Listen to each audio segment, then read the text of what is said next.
Estamos en una nueva emisión de AGN Prensa para dar cuenta de lo que está ocurriendo en los últimos días, no solamente con la economía nacional, sino también con esta embestida que el gobierno de Javier Milei ha emprendido contra las organizaciones sindicales a través de un enclave estratégico para nuestro país que hace a la soberanía en términos generales, pero también a la independencia económica como es la Marina Mercante.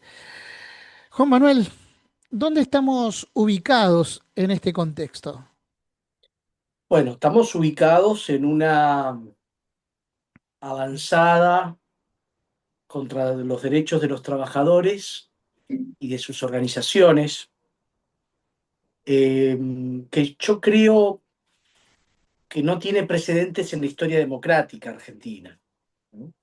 Porque si bien en los 90 hubo alguna desregulación del derecho de huelga, no tenía los alcances que tiene este DNU 340 del 25.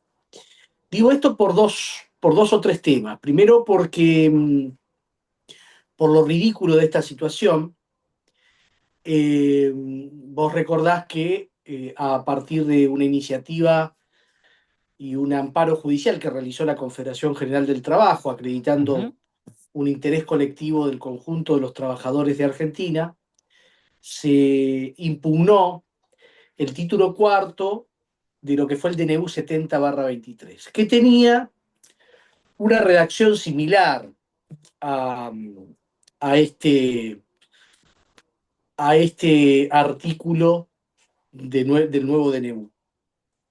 No igual, pero similar, hay un inciso de diferencia. Pero a partir del derrotero judicial, este DNU 70/23 ha sido declarado inconstitucional en segunda instancia y se encuentra a revisión de la Corte Suprema de Justicia de la Nación. Esto es de la máxima autoridad judicial del país, estando vigente esta resolución de la Cámara. Esto es, el recurso extraordinario se concedió con un efecto que nosotros le damos un nombre devolutivo en materia jurídica, pero que deja firme lo decidido por la Cámara, para que se entienda. Esta vez, tomando como excusa un DNU de desregulación de la Marina Mercante, que ya venían amenazando con esta cuestión, creo que lo hemos hablado hace algunos meses atrás, eh, proceden nuevamente a restringir el derecho de huelga de los trabajadores, eh, casi tornándolo ilusorio, con el precedente que habíamos mencionado recién respecto de la resolución de la sala de feria de la Cámara Laboral, otra vez a partir de un decreto de necesidad y urgencia, esta vez estando el Congreso en funciones. Ujú. Y por otro lado, eh, agregando algunas cosas que convierten al derecho de huelga en tabla rasa en nuestro país, dejando sin efecto la tradición jurídica más importante que tenemos, no solo violando la Constitución Nacional.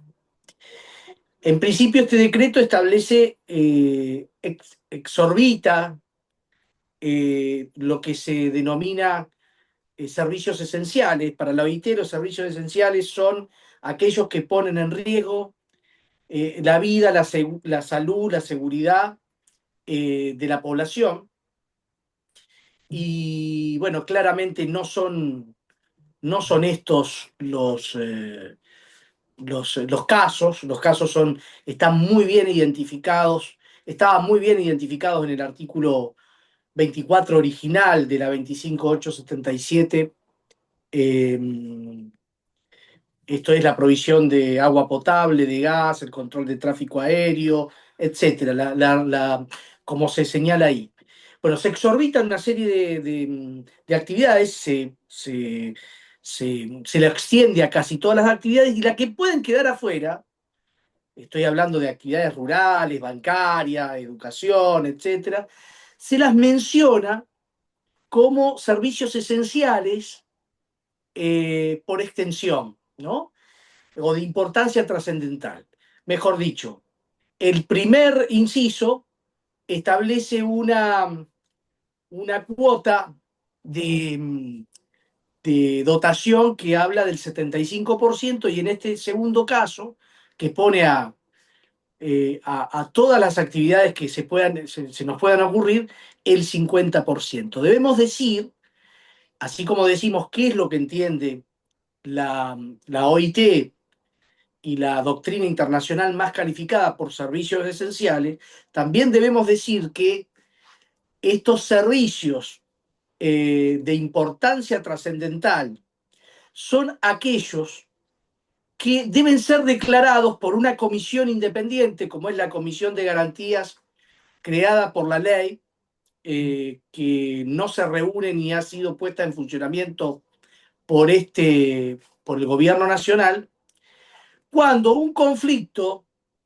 si bien no está vinculado a los sectores esenciales stricto sensu, eh, por las dimensiones, por la característica de de la extensión del conflicto, la cuestión geográfica y demás, pueden llegar a poner en riesgo esos valores que están destinados justamente a ser satisfechos por servicios esenciales conforme lo determina la OIT. Entonces, desde el punto de vista eh, técnico, es una aberración para digamos, para la historia Ujú. política y jurídica argentina y desde el punto de vista eh, más, más eh, más terrenal, tendríamos que decir, Gustavo, que además se da en un contexto de avanzada del gobierno nacional en todos los frentes, ¿no? De Claro. despidos, de regulación Ujú. total y en el marco, por ahí en el tema más que nos puede llegar a convocar, que es en el tema de la marina mercante, en un tema muy sensible para la soberanía nacional, haciendo desastres y destruyendo, sí, leyes que, si bien han tenido, eh, porque lo hemos charlado en estos micrófonos, han sido desatendidas en los últimos 30, 40 años, fueron las leyes constitutivas de la soberanía y el crecimiento de nuestra nación en estos sectores. Tal es Hay, así como el cabotaje, la ley de marina mercante e industria naval, bueno, la ley de navegación, etcétera, etcétera. acá hay también un componente político, ¿no? Porque eh, no, se eligió el momento para hacer esto, uno puede presuponer, ¿no? Esperar el resultado electoral del último domingo en la ciudad de Buenos Aires, donde el gobierno de Milei se jactó de haber ganado y uno pone en cuestionamiento ese triunfo por cómo queda constituida la Cámara de Representantes de la ciudad de Buenos Aires. Pero al margen de esto, hay una avanzada también en torno a romper el sistema productivo nacional. Lo estamos viendo con lo que ocurre en Tierra del Fuego. Y uno no puede dejar de pensar que la marina mercante está íntimamente relacionada con el sistema productivo de nuestro país, ¿no? No solamente por el traslado de sus mercaderías, sino por lo que implica también la navegación de los ríos y los mares en un contexto geopolítico particular. Estamos en medio de una guerra comercial entre dos polos bien diferenciados también.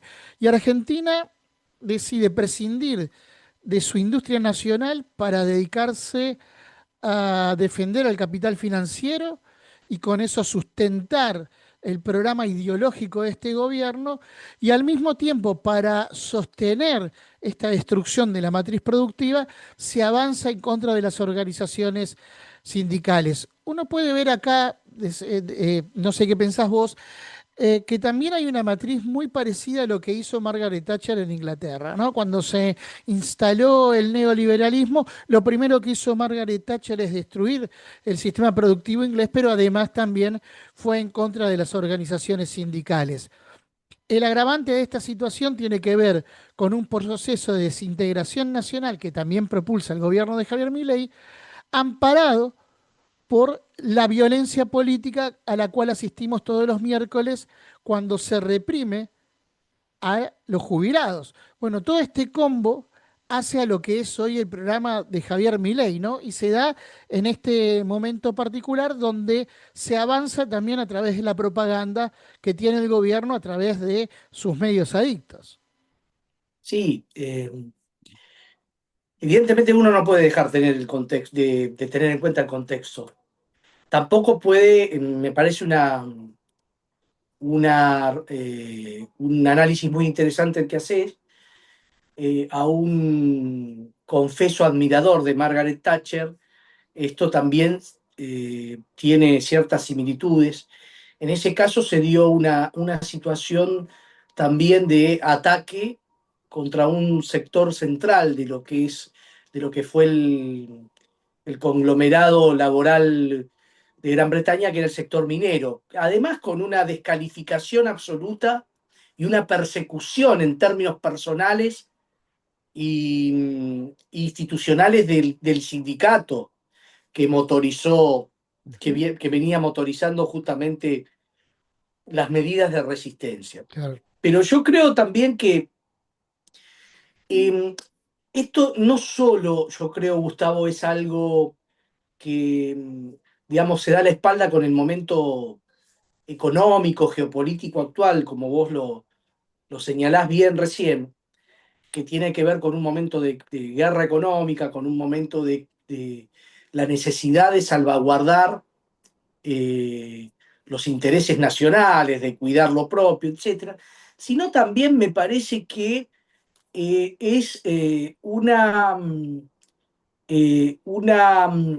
digamos, una cuestión que tiene que ver con un deseo permanente de las clases más acomodadas de Argentina de llevar a la práctica, y creo que han encontrado la persona quizás más adecuada para hacerlo en términos personales, institucionales y demás, donde con un desprecio absoluto por las normas de la democracia, por el sistema de división de poderes y demás, están llevando a cabo un proceso no solo de desintegración humana y orgánica del trabajador, sus familias y las organizaciones sindicales. Fíjate lo que está pasando con los trabajadores en pasividad, Ujú. con los jubilados, sino también Claro. es una muestra más de una política extranjerizante del saqueo y de la entrega del patrimonio nacional conjuntamente con sus habitantes, ¿no? En el marco de ello, no es compatible el modelo económico y social del Milei con el sistema democrático. No es compatible el sistema político, social y el tipo de sociedad que plantea la libertad avanza con la dignidad de la persona. Y eso es muy preocupante.